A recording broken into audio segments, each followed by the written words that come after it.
Bonjour à tous, voilà, je suis le docteur Sébastien Miranda, je travaille en médecine interne et en médecine vasculaire au CHU de Rouen. Merci de prendre le temps de regarder cette vidéo dont l'objectif est d'essayer de vous convaincre que faire des index de pression systolique en médecine générale, dans le cadre de votre activité, de votre future activité libérale, c'est intéressant et c'est même indispensable. Cette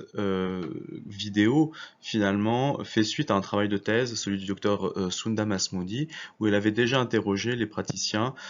sur leurs habitudes de réalisation des index de pression systolique et s'ils ont l'habitude d'en faire. La première réponse, l'une des réponses était que chez les gens, s'ils étaient en mesure de faire des index de pression systolique, finalement, il n'y a que 30% d'entre eux qui ferait des index de pression systolique chez des patients qui ont 3 facteurs de risque cardiovasculaire, 15% s'il y a 2 facteurs de risque et 8% s'il y a un facteur de risque cardiovasculaire. Ce qui finalement revient à se poser la question, savoir si est-ce que ça a un intérêt de faire des index de pression systolique chez des patients qui sont asymptomatiques, donc en prévention primaire de leur maladie cardiovasculaire. Afin d'essayer de répondre à cette question, je vous rappelle du coup cette étude qui est parue dans le JAMA en 2008, qui montrait que finalement l'index de pression systolique, bien qu'il a un certain nombre de limites, il nous permet de prédire de façon relativement intéressante le risque de morbimortalité cardiovasculaire chez les patients en prévention primaire, puisque comme on regarde cette courbe, on voit que si on se décale vers la gauche, donc vers une diminution de l'index de pression systolique, toujours pareil, chez des patients qui sont en prévention primaire, eh bien, il y a une augmentation de leur risque de mourir de maladie cardiovasculaire jusqu'à un hazard ratio de 4 s'ils nous ont moins de 0,6 d'index de pression systolique. De la même façon, si l'index de pression systolique augmente, on a une augmentation du risque qui est probablement liée au vieillissement vasculaire ou à la présence d'un diabète ou d'une insuffisance rénale. Donc, quand ils ont corrélé ces résultats avec finalement leur risque de reclassifier les patients, je vous rappelle que l'échelle de Framingham, qui est utilisée essentiellement aux États-Unis, mais chez nous on utilise l'échelle SCORE, permet de classer les patients en risque en fonction de leur risque cardiovasculaire, bas, intermédiaire, élevé. Eh bien, l'association et l'ajout de l'index de pression systolique permettait de reclasser un certain nombre de patients, 20% des hommes et 35% des femmes, et d'augmenter la précision de leur risque cardiovasculaire. Là, à nouveau, une étude récente, parue en 2022, qui montrait que finalement, on était décalé sur la droite quand il y avait une anomalie de l'index de pression systolique, en fonction du type de population. Et donc, chez les patients qui ont une maladie cardiaque, des antécédents vasculaires, ça c'est quelque chose de relativement évident, mais chez les patients qui ont simplement des facteurs de risque, eh bien, le fait d'avoir une diminution de l'index de pression systolique, là encore, augmentait le risque de développer un événement vasculaire significatif, que ce soit le diabète, l'hypertension, le tabagisme ou chez les patients qui ont plusieurs facteurs de risque associés. Et dernièrement, en 2021, il y a de grandes recommandations qui sont parues dans l'ESC, des recommandations européennes de la Société de cardiologie qui sont très intéressantes, qui sont très complètes, un peu longues à lire, mais qui sont vraiment très informatives, et bien montrent que on peut, grâce à l'échelle de risque SCORE, calculer le risque individuel de chacun de nos malades et en fonction de ce risque, les classer, comme je l'avais dit tout à l'heure, en bas au très haut risque cardiovasculaire. Et en fonction de ça, on va pouvoir décider notre seuil thérapeutique, notre cible thérapeutique pour le LDL cholestérol, pour la pression artérielle, et cela va dépendre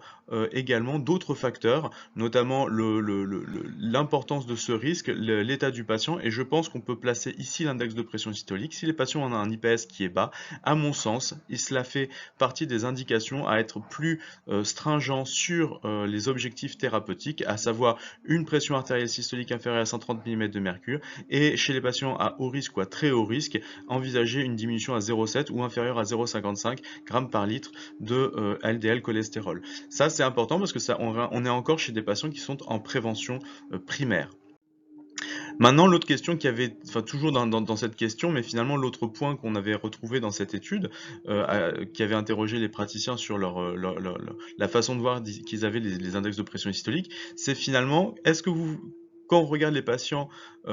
avec une atteinte athéromateuse, autre localisation, antécédent coronarien ou antécédent cérébrovasculaire, finalement il n'y a que environ 30 à 35% des praticiens qui ont répondu qui finalement faisaient des index de pression systolique assez malades. La probable raison pour laquelle il y a un si faible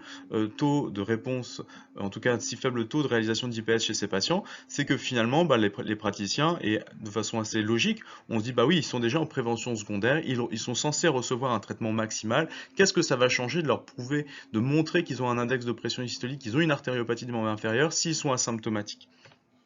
Eh bien, pour essayer de répondre à cette question, là encore, une grande étude, l'étude SMART, une grande cohorte qui inclut des patients qui ont une maladie cardiovasculaire, cardiopathie ischémique, maladie cérébrovasculaire, un anévrisme de l'ART,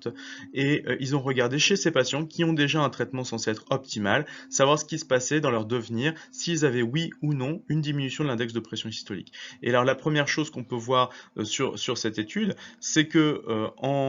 les patients qui ont une diminution de l'index de pression systolique, comme ceux qui ont une diminution, comme ceux qui ont une artériopathie oblitérante déjà diagnostiquée, ils ont un risque de mourir de maladies cardiovasculaires, mais également de risque d'événements cardiovasculaires qui est significativement plus important que les patients qui ont un IPS qui est normal.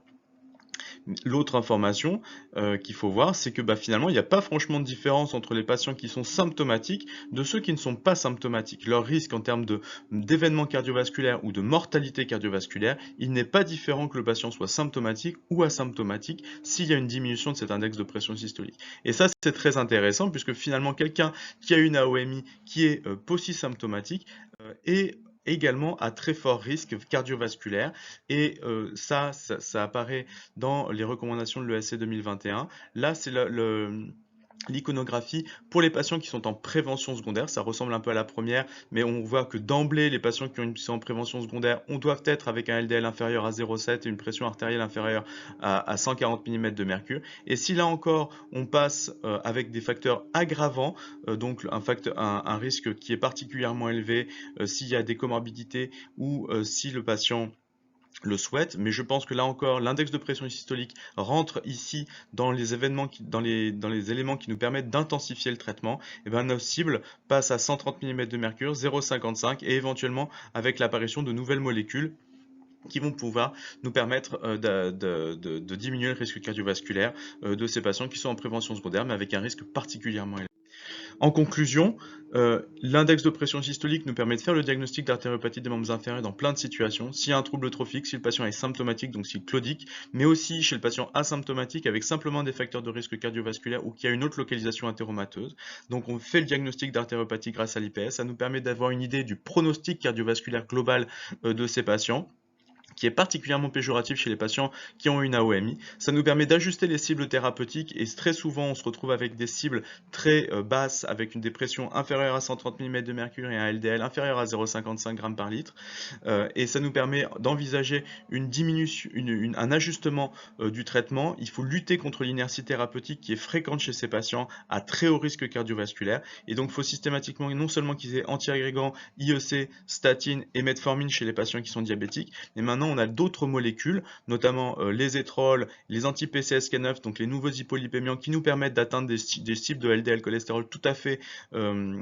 intéressantes, les analogues de la GLP1 et les imiteurs de SGLT2 qui ont montré un bénéfice certain dans la prévention cardiovasculaire chez les patients qui sont diabétiques de type 2, et maintenant apparaissent dans quelques études l'utilisation de la colchicine comme étant un anti-inflammatoire pouvant permettre parfois chez les patients très compliqués de limiter et de diminuer un peu leur risque cardiovasculaire. Voilà, j'espère que ça vous a permis de vous convaincre que l'IPS en médecine générale c'est important,